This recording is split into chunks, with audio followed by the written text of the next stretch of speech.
संगे खेलू पचीसीना सखी है सावन के बुन फूल लोढ़ चल गे बहिना डाला सा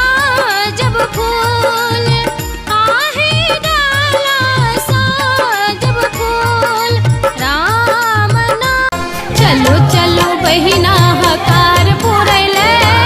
चलो चलो बहिना हकार पुरैले तुन्ने के मारे लेते में भागैले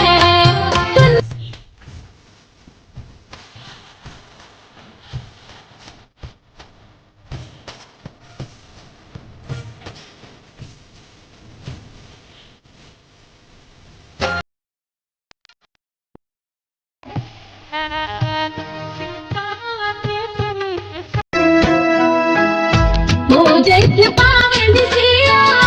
जन तक अंगना हो जैसे पावन सिया जन तक अंगना दागु दागु चेनी दागु रघुवर पहुना दागु दागु चेनी दागु रघुवर पहुना हो जैसे पावन सिया जन तक अंगना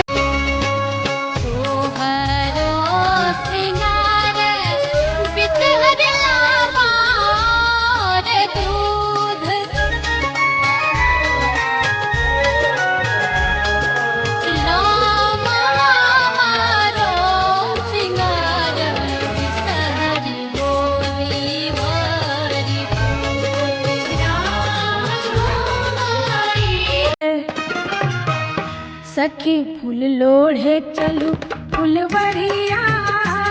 सीता के संग सहेलिया सखी फूल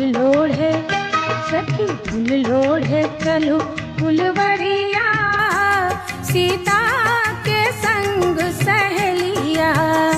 सखी फूल लोढ़े चलू फुलवरिया।